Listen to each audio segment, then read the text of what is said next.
सह वीर्यं करवावहे तेजस्विनावधीतमस्तु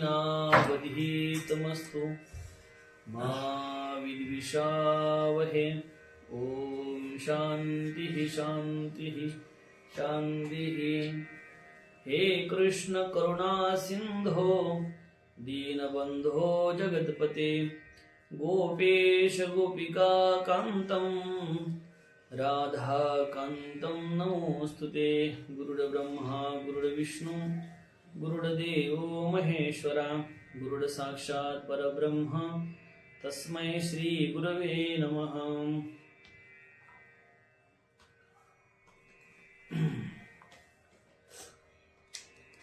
तया विजय वृत्ती काही मत सर्वथा काज नाही एवं राज्य तरी काही हे पाहुनिया। भगवंताच्या असीम कृपेने विश्वमाऊली ज्ञानोबरायाच्या असीम कृपेने सकल संतांच्या आशीर्वादाने सद्गुरुदेवाच्या आशीर्वादाने चालत असलेल्या या नित्य ज्ञानेश्वरी चिंतनामध्ये आज आपण ओवी क्रमांक 210 ज्ञानेश्वरीतील अध्याय प्रथम यातील ओवी क्रमांक 210 पासून प्रारंभ करत आहोत। कालच्या चिंतनामध्ये आपण या श्लोकाचा उच्चार करून घेतला होता आणि त्यावरील ओव्या ज्या आहेत त्या ओव्याचं चिंतन आपलं बाकी होतं। न कांक्षे विजयम कृष्णच राज्यम सुखानीच किमनो राजेन गोविंदम किम भोगैर्जीवितेन वा एषामर्थे कांक्षितं नो राज्यम भोगा सुखानीच इमे अवस्थिता युद्धे प्राणं त्यक्त्वा धनानीच आचार्यः पितरः पुत्राः तथैव च पितामहः मातुलः शुश्रूषः पौत्रा शाला संबंधिनस्तथा। अशा पद्धतीने अर्जुनाची जी स्थिती आहे ती स्थितीचं वर्णन केलं आहे। न कांक्षे विजयम कृष्ण न च राज्यम सुखानीच। अरे कृष्णा मला ना विजयाची अपेक्षा आहे ना राज्य सुखाची अपेक्षा आहे आणि मला ना भोगाची अपेक्षा आहे। आणि दुसरी गोष्ट हे जे काही भोग आहे हे भोग तरी कोणासाठी भोगायचे? अरे भोग परिवारासाठी मनुष्य भोगत असतो, परंतु या ठिकाणी परिवारच जर मारला गेला, परिवारच शिल्लक राहणार तरी भोग तरी कोणासाठी भोगायचे? आणि युद्धासाठी आलेले जे काही समोर आहे त्या कोण कोण समोर आहे याचा पाढाच अर्जुनाने वाचून दाखवला। आचार्यः पितरः पुत्राः तथैव च पितामहः मातुलः शुश्रूषः पौत्रः शाला संबंधिनस्तथा। अशा पद्धतीने पाढाच वाचून दाखवला। तर त्या पद्धतीने आता या ओव्याचं चिंतन आपण ते बघू। तया विजयी वृत्ती काही सर्वथा काज नाही। अर्जुन जो आहे तो अर्जुन या स्थितीपर्यंत येऊन पोहोचला आहे की मला विजय प्राप्त करण्याची मुळीच गरज नाही। काय अरे लढायचं असतं, माणूस का स्वतःसाठीच लढत असतो का? देव देश धर्मासाठी माणूस लढत असतो। अरे आपल्या सैनिकाने जर म्हणलं की मला पगाराचीच अपेक्षा नाही आणि ते मला लढायचंच नाही तर जमेल का? नाही मला आता लढायचं नाही।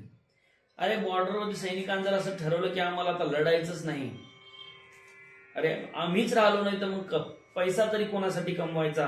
अरे परिवार आम्हीच जर राहिलो नाही किंवा पैसा तरी कशासाठी कमवायचा आहे का नाही? किंवा परिवारातील सदस्यच राहिले नाही तर मग पैसा तरी कोणासाठी कमवायचा? अरे असा जर विचार बॉर्डरच्या सैनिकांनी केला तर जमल का? अरे त्यांना लढावं लागल, त्यांना युद्ध लढून जिंकावं लागल, पण त्यांनी जर म्हणलं आम्हाला विजयाची इच्छा नाही, अरे भारत पाकिस्तान युद्ध आहे त्याने म्हणलं आम्हाला पाकिस्तानला जिंकू द्या, आम्हाला काही लढत जिंकायचं नाही, असं जमल का? नाही। अरे हा जो अर्जुन आहे तो म्हणतो की मला जिंकायची इच्छा मुळीच नाही आणि या गोत्रजांना ठार मारून मिळेल राज्य तरी काय करायचे? अरे गोत्रज म्हणजे जे काही त्यांचे भाऊबंद आहे, भाऊबंद म्हणजे कौरवादी भीष्म पितामहादी, त्यानंतर जे काही यांचे सुद्धा गोत्रज, हे सगळे जे काही सगळे स्वैरी आहे यांनाच मारून हे राज्य तरी काय भोगायचं आहे? कशासाठी भोगायचं आहे? या सकळात वधावे मग जे भोग भोगावे ते जळोत आगवे पार्थू म्हणे। या सकळांना मारायचं, वधावे म्हणजे मारायचं। आता या ठिकाणी बघा अर्जुन जो आहे तो अर्जुनाच्या स्थितीचा जर विचार केला तुम्ही तर अर्जुनाला एक प्रकारे काय वाटत आहे की मी सगळ्यांना मारणारा आहे. काय वाटत आहे? मी सगळ्यांना मारणारा आहे आणि हे सगळे मरणारे आहे. मी सगळ्यांना मारणारा आहे आणि हे सगळे मरणारे आहे, असं कोणाला वाटत आहे? अर्जुनाला. मग मला एक सांगा की अर्जुन या सगळ्यांना मारणारा आहे आणि हे सगळे मरणारे आहे, असा जो अर्जुनाच्या ठिकाणी भ्रम आहे, तो भ्रम पुढे भगवंताने घालवला आहेच, परंतु एक प्रकारचा त्याला अहंकार सुद्धा म्हणता येईल स्वतःचा, की मी मारणारा हे मरणारे. अरे ना कोणी कोणाला मारू शकत, ना कोणी कोणाला काही करू शकत आहे का नाही? कोणी कोणाला मारू शकतं का? नाही. अरे आत्मा जर अविनाशी आहे तर अविनाशी तत्वाला कोणी त्रास देऊ शकतं का? नाही देऊ शकत. तर सांगता या सकळा ते वधावे, मग जे भोग भोगावे या सगळ्यांना मारायचं आणि जे भोग ते जळवत आघवे पार्थू म्हणे. पार्थू म्हणजे अर्जुन. अर्जुन म्हणत आहे की हे काय, हे सगळे जे भोग आहे ते भोगायचे ना, हे मला काही योग्य वाटत नाही. तेने सुखे विन होईल ते भलतेसी साईजिल वरी जीविताही वेचिजल याची लागी. काय म्हणता की या सुखा वाचून आमची स्थिती कशी होईल ती आम्ही सहन करू. अरे या सुखा वाचून म्हणजे कोणत्या सुखा वाचून? अरे युद्ध जिंकून जे त्यांना सुख मिळणार आहे. कोणाला? अरे युद्ध जिंकल्यानंतर काय मिळणार आहे? सुख म्हणजे काय? राज्य मिळणार आहे, राजवैभव मिळणार आहे. अरे तुम्ही कलेक्टर झाले, कलेक्टरची खुर्ची तुम्हाला बसायला मिळेल, तुमच्या अवतीभोवती गाड्या 4 गाड्या राहतील, तुम्हाला पोलीस प्रोटेक्शन राहील, तुमच्या घरी काम करणारे लोक राहतील, तुम्हाला बंगला राहील. म्हणजे एक प्रकारे काय तुम्हाला सगळं सुख सुविधा उपलब्ध होतील. अरे देशाचा राष्ट्रपती असेल तर देशाच्या राष्ट्रपतीला काही करायचं काम आहे का? सगळं त्यांना फॅसिलिटीज अवेलेबल असतात. अरे कुठं जायचं बी असेल तर स्वतःचं विमान असतं. दुसऱ्याच्या विमानात बसून जायचं काम आहे का? नाही. देशाचा पंतप्रधान असेल, सगळ्या फॅसिलिटी त्यांना असतात, सगळ्या फॅसिलिटीज त्यांना असतात. सांगायचं तात्पर्य म्हणजे की हे जे काही सुख आहे, जे युद्ध जिंकल्यानंतर राजवैभव किंवा राज सुख आहे, त्या सुखाची मला अपेक्षाच नाही. आणि ते सुख काय आहे? अरे त्याच्या वाचून जी आमची स्थिती होईल ती आम्ही सहन करू. अरे याच्याही अगोदर आम्हाला 12 वर्ष वनवास आणि 1 वर्ष अज्ञातवास होताच की नाही? अरे पांडवाला 12 वर्ष किती वनवास होता आणि 1 वर्ष अज्ञातवास होता. वनामध्ये 12 वर्ष भटकले पांडव, तेव्हा का त्यांना राजवैभव राजसुख मिळालं का? नाही. अरे याच्याही अगोदर आमच्याकडे राज्य नव्हतं, याच्याही अगोदर आमच्याकडे राज्य होतं का? अरे आणखीन नाही राज्य मिळालं तर आम्हाला काय मिळणार? काय जी स्थिती आमची राहील, जर सर्वसामान्य माणसाची जी स्थिती राहील ती आमची राहील. आम्ही इकडे तिकडे भटकून कसं तरी आम्ही काय जे परिस्थिती आमच्यावर येईल त्या परिस्थिती भोगायला आम्ही तयार आहे.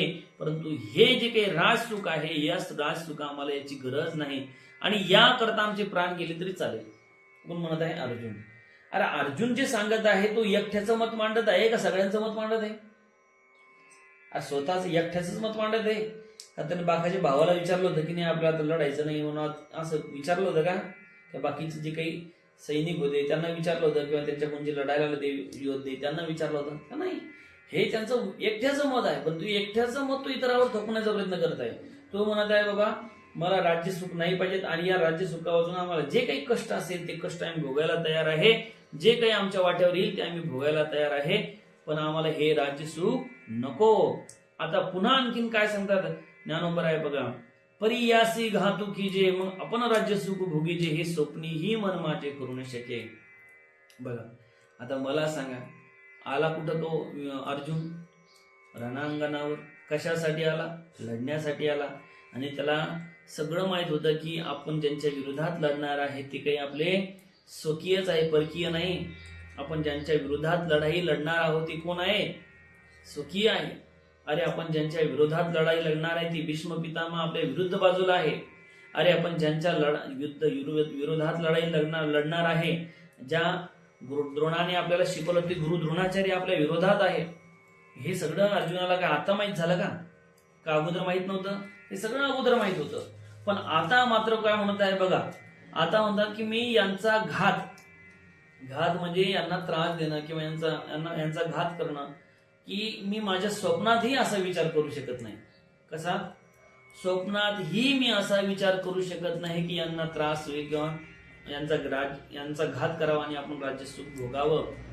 हे आम्ही स्वप्नातही विचार असा करू शकत नाही. कोण म्हणत आहे? अर्जुन.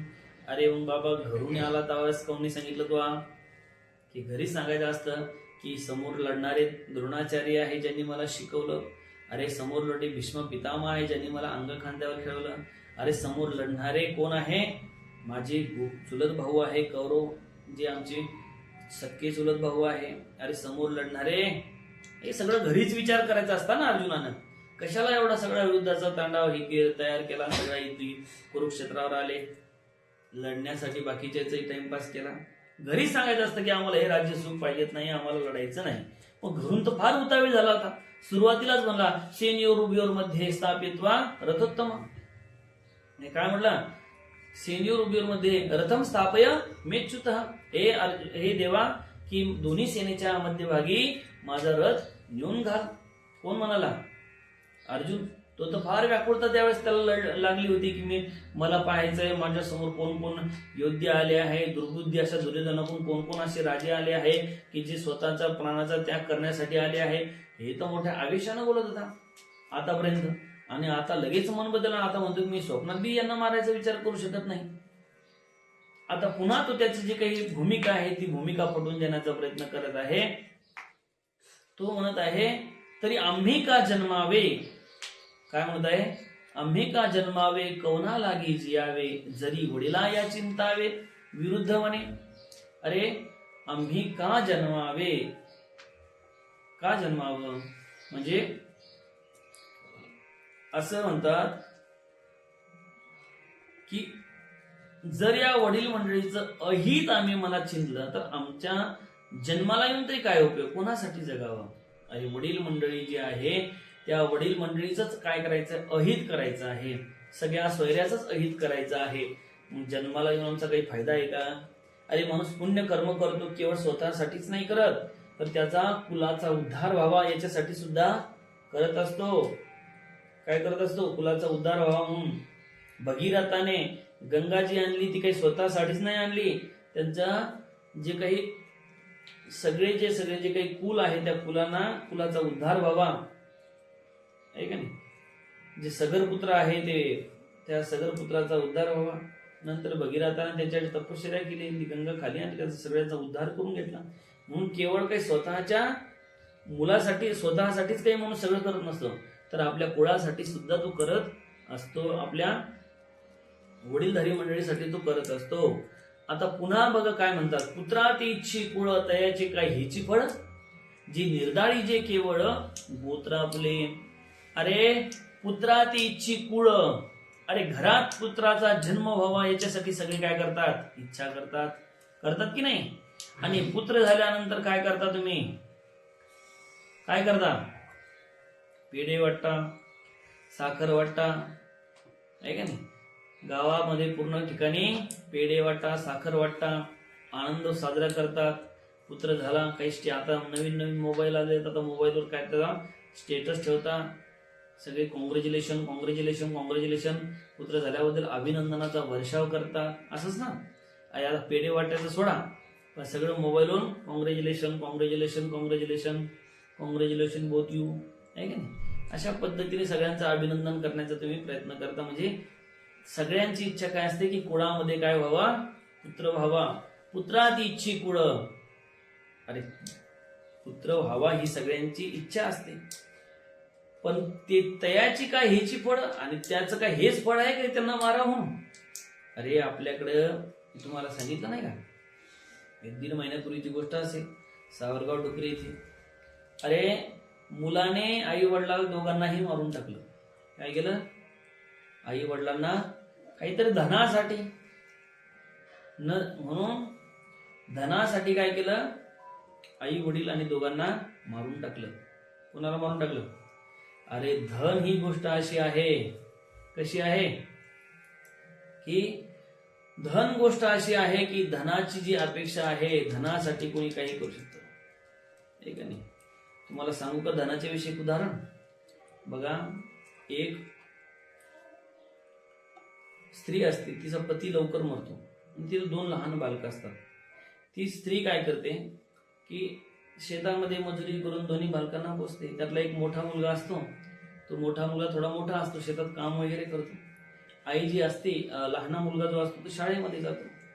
आणि एक दिवस आईला डबा करण्यासाठी उशीर होतो आणि मोठा मुलगा शेतामध्ये निघून जातो. काय करतो मोठा मुलगा? लक्षपूर्वक ऐका. मोठा मुलगा शेतामध्ये निघून जातो काम करण्यासाठी. आता काम करण्यासाठी निघून जातो, लहान मुलगा जो असतो तो शाळेमध्ये जातो. आई, शाळा घरा शेजारीच असते गावात. मग आई काय करते, त्याला जाते शाळेत बोलून आणते. बाळा, अरे तुझ्या दादाचा डबा, दादा उपाशी गेला शेतामध्ये, तू तुझ्या दादाचा डबा घेऊन जा आणि काय कर, दादाला डबा देऊन परत ये. तो म्हणतो, आई मी जर गेलो शाळेत तर मी जर डबा घेऊन गेलो तर मला कोण बोलेल? शिक्षक बोलतील. आई म्हणते, अरे बाबा 12:30ची सुट्टी आहे, लगेच जाऊन ये. आणि मी सांगते शिक्षकांना. आणि मग तो मुलगा जो आहे रायना, तो डबा घेतो आणि डबा घेतो, आपला प्रेड डुबला नाही पाहिजे म्हणून तो पळत पळत पळत पळत जातो, शेतामध्ये जातो.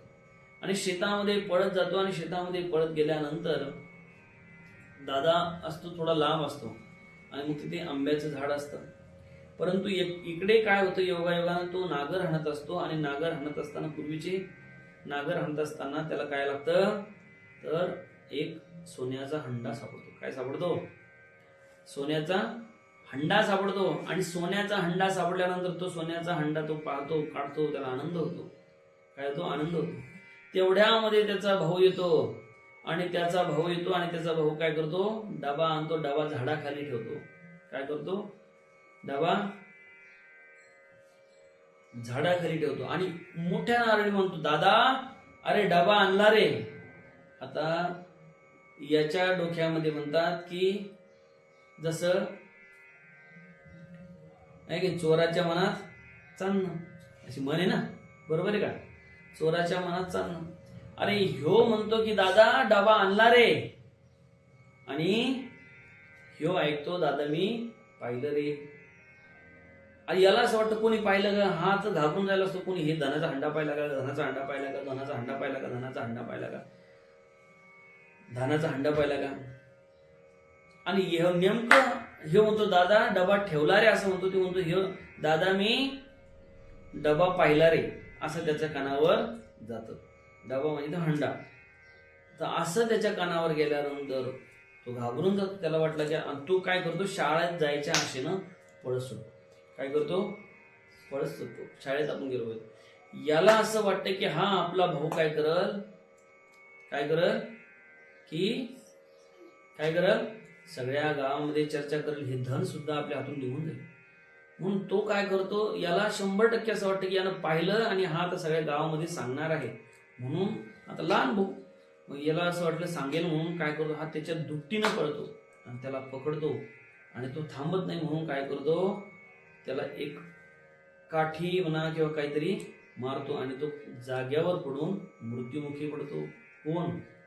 लायना भाऊ. आता बराच वेळ झाला म्हणून आई पाहते की आपला लायना पोरगा आला नाही, म्हणून आई स्वतः शेतामध्ये, ते उन्हाळ्याचे दिवस असतात, आसपास कोणी नाही, तर आई स्वतः येते. आई पाहते तर आपला जो लहाना मुलगा आहे रक्ताच्या थरोड्यात पडलेला आहे, मोठा मुलगा तिथं उभा आहे. आईचा आक्रोश अनावर होतो. आई म्हणती, अरे कारट्या, तू काय केलं, हे काय केलं? अरे तुझ्या लायन्या भावाला मारला, आणि थांब मी तुला पोलिसाच्या हवाली करते. याला असं वाटलं पोलिसाच्या हवाले केलं म्हणजे धन जातं. काय जातं? धनही जाईल आणि आपल्याला जेल सुद्धा होईल. लगेच काय करते, तो सुद्धा आपल्या आईच्या डोक्यात एक काठी मारतो. आई सुद्धा जागेवर मृत्युमुखी पडतो. संध्याकाळपर्यंत तिथेच थांबतो. संध्याकाळी धन घेऊन जायला निघाला, हंडा घेऊन तिथून पळून जायचा विचार करतो. तेवढ्यामध्ये 4 चोर त्याला सापडतात. 4 चोर. आणि ती चोर विचारतात, काय हंड्यामध्ये? हा सांगतो, काय नाही. सांग लवकर काय हंड्यामध्ये? ते म्हणतो, या हंड्यामध्ये धन आहे. काय आहे? धन आहे. दे इकडं धन. ते तुम्हाला मी धन देणार नाही. मग त्यांना माहिती आहे की ह्या धन तसा देणार नाही. मग ते चारही म्हणून त्याचा काटा करतात. म्हणजे धनानं कोणाकोणाचा घात केला, सख्या भावाचा घात केला, सख्या आईचा घात केला आणि स्वतःचा सुद्धा घात केला. मग ते चारही भाऊ काय, चारही जे चोर असतात ते हंडा घेऊन जातात आणि एका ठिकाणी याने सांगतात आपण 14 जण याचे काय करू, वाटे करून घेऊ धनाचे, त्या हंड्याचे. परंतु आता भुका लागले आहे, मग पहिलं काय करू, जेवण करून घेऊ. मग त्यातल्या अशी ड्युटी लागते की 2 जणांना जायचं गावातून, जेवायची व्यवस्था करून आणायची, काही डबल खायला वगैरे काहीतरी आणायचं आणि 2 जणांनी धनाचं रक्षण करत झाडाखाली थांबायचं. काय करायचं, आता जे गावात 2 जण गेले होते ते पुन्हा विचार करू लागले की या हंड्यामध्ये किती जणांचा हिस्सा पडणार आहे, 4 जणांचा हिस्सा पडणार आहे. मग आपण काय करू की आपण एक काम करू की आपण यातलं जे काही धन आहे, कशातलं, दोघांमध्येच वाटलं गेलं पाहिजे, म्हणजे अर्धा आपल्याला धन येईल. मग ते काय करतात, गावात जाणारे ते त्या डब्यामध्ये जेवण करून घेतात ते, आणि त्या डब्यामध्ये विष काढून आणतात, ज्या दोघाला खाऊ घालायचे त्यांना. आणि इथले सुद्धा विचार करत आहे की आपण काय करू, हे आल्यानंतर यांना सांगू की तुम्ही आता विहिरीमध्ये, म्हणजे ते पहिले आड असायचे, झरे असायचे, त्याच्यामध्ये अशा पायऱ्या राहायच्या, खाली उतरायला अशा पायऱ्या दगडाच्या, काही ठिकाणी काही गावामध्ये असतील, म्हणजे दगडाच्या पायऱ्या असायच्या, खाली जाऊन पाणी आणता येतं, डायरेक्ट हंडा भरून खालून आणता येत होता. अशा मोठ्या पायऱ्या असायच्या, डोक्यावर भरून वर नेता येत होता. तसं हे आल्यानंतर यांना झिऱ्यामध्ये पाठवू, त्याला झिरा म्हणायचे, झिऱ्यामध्ये पाठवू, यांना हातपाय धुवावं, आणि जसे ही दोघे झिऱ्यामध्ये जातील तशी वरून 2 दगडे यांच्या डोक्यात टाकू. हे कोण ठरवलं, या धनाचं रक्षण करणारे 2 जणांनी. आणि जे गावात डबा आणायला गेले त्यांनी काय ठरवलं की आपण जेवून घ्यायचं आणि त्याच्यात विष टाकून आणायचं, असं ठरवलं.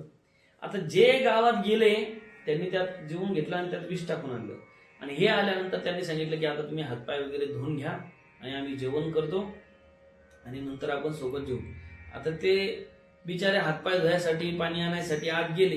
कोण, जे गावात गेले होते ते पाणी आणायसाठी, हातपाय धुवायसाठी आत गेले. तर या दोघांनी 2 गोटे पाहूनच ठेवले होते. जसे आत गेले तसे दोघांच्या डोक्यात 2 गोटे टाकून दिले. 2 जागेवर खलास.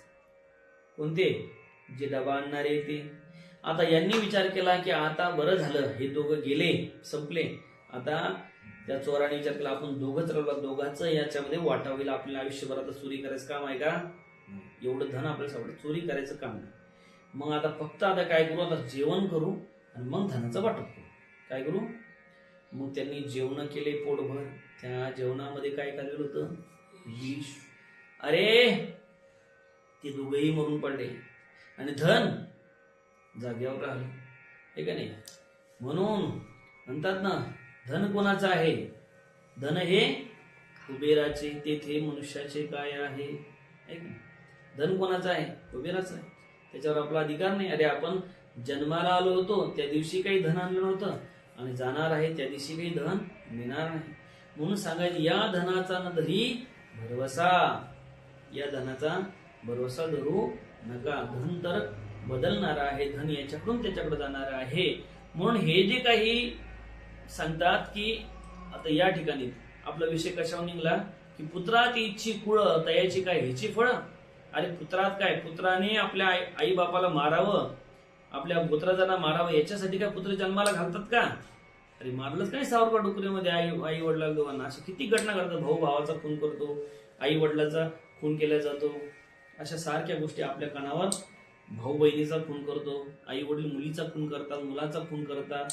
अरे एका ठिकाणची गोष्ट आहे, डायरेक्ट आई बापानं काय केलं, म्हणजे आईन नाही बापानेच मुलाला जाळून टाकलं. इकडं सुलतान लोणार तालुक्यात 5-6 वर्ष त्या गोष्टीला जाळून टाकलं. काय केलं, आणि त्याची जी राख होती त्या राखीवर लसूण लावून दिला. काय लावून दिला, लसूण. कोणाच्या लक्षातच येणार, पोरगा गेला गेला गेला कुठं गेला असेल, दारुण पोरगा गेला कुठं. आणि या भाऊसाहेबांना काय केलं, बापानं काय केलं, त्याच्यावर राख लावून दिली. काय, त्याच्यावर त्या राखीवर लसूण लावून दिलं. लसूण चांगला एवढा झाला. मग लागला शोध की बाबा याला मारून तर टाकलं आणि जाळून पण टाकलं, आणि त्याच्यावर लसूण सुद्धा उगून आला एवढा. एक हित लसूण झाला. सांगायचं तात्पर्य की पुत्रात इच्छी कुळ तयाची काय ह्याची फळ. अरे पुत्राचा जन्म व्हावा कुळात काय मायबापाला मारण्यासाठी व्हावा का सगळ्या सोयऱ्यांना मारण्यासाठी व्हावा का भावाला मारण्यासाठी व्हावा याच्यासाठी व्हावा. अर्जुन एक प्रकारे प्रश्न निर्माण करत आहे. जे निर्दाळी जे केवळ गोत्र आपले केवळ आपल्या गोत्राला मारावं ही इच्छा आहे का याच्यासाठी व्हावा. आता पुन्हा काय सांगतात माऊली बघा. हे मनीची केवी धरी जे आपण वज्र ऐसे होईजे वरी घडे तरी केचे भले ये या. सांगतात की बाबा अरे यांचा वधाचा विचार तरी मनात कसा आणावा काय करावा यांचा. अरे झालं तर काय केली पाहिजे त्यांची सेवा केली पाहिजे. कोणाची सेवा केली पाहिजे. आई वडिलांची सेवा केली पाहिजे. पण आपण यांच्यासाठी वज्रासारखं कठोर तरी कसे व्हावं आणि आपल्या हातून घडेल तेवढे कल्याणच त्यांचं करावं. अरे आई वडिलांची सेवा करत असतात का आई वडिलांना त्रास देत असतात. आणि आई वडिलांची जर सेवा करणारी सगळी मुलं असते तर आपल्याला वृद्धाश्रम काढायचं काम पडलं असतं का. वृद्धाश्रम काढायचं काम पडलं असतं का नाही. अरे खरोखर आई वडिलांची जर सेवा केली असती तर वृद्धाश्रम काढायचं काम पडला नसता. म्हणून लोक आई वडिलांची सेवा करत नाही म्हणून पूजनीय स्वामीजींना बाबांना वृद्धाश्रम काढावा लागला. ज्यांना जे खायची व्यवस्था नाही प्यायची व्यवस्था नाही ज्यांचे हातपाय थकले आहे त्यांच्यासाठी. आणि म्हणून माऊली पुन्हा सांगतात की आम्ही जे जे जोडावे ते समस्तीही भोगावे हे जीवितही उपकारावे काजी यांचे. अरे आम्ही जे काही कमवावं जोडावं मिळवावं ते यांनी भोगावा. कुणी आपल्या पूर्वजांनी आपल्या म्हणजे जे काही आपल्या कुळाने आणि त्यांच्या कामाकरता आम्ही प्राणही त्यागावा. कोणासाठी आई वडिलांसाठी भावासाठी. आणि आम्हीच त्यांना मारायचा विचार करत आहे. आणि पुन्हा माऊली सांगता आम्ही दिगंतीचे भूपाळ विम्हाणुनी के सकळ मग संतोष विजय कुळ आपुले जे. अरे सांगतात अरे आम्ही देशोदेशाची राजांना जिंकावे आणि आपल्या कुळात संतुष्ट करावं. कुणासाठी कुळासाठी. अरे जे काही राज्य सुख आहे राजवैभव आहे कुळासाठी कमवायचं असतं. दिगंतीचे भूपाळ अनेक राज्यांना परास्त करून आपला परिवार आपले कुळ यांच्यासाठी काय करायचं असतं सुख द्यायचं असतं. असं का उलट त्यांना मारायचं असतं. त्यांना संतोष द्यायचा असतो. काय द्यायचा असतं समाधान संतोष त्यांना मिळावा यासाठी आपण हे सगळं केलं पाहिजे. परंतु या ठिकाणी तर असं वाटतंय तेची ते समस्त परी कैसे कर्म विपरीतेची झाली असती उद्धत झुंजावया. पण या ठिकाणी तर उलट झालं आहे. कर्माची गती किती विपरीत झाली बघा. अरे ते पहा ते आमचे सर्व गोत्र युद्ध करण्यासाठी प्रवृत्त आहेत. ते कोण. अरे कौरवादी हे सगळे कशासाठी तयार आहेत युद्धासाठी आलेले आहे. कशासाठी आलेले आहे त्यांना काही घेणं देणं नाही अर्जुनाचं. त्यांना काही घेणं देणं नाही पांडवाचं. आणि त्यांना जर घेणं देणं असतं त्यांनी जर अर्जुनासारखा विचार केला असता त्यांनी म्हटलं असतं की अर्ध राज्य हे पांडवाला देऊन टाकू असं विचार केला असतं का नाही.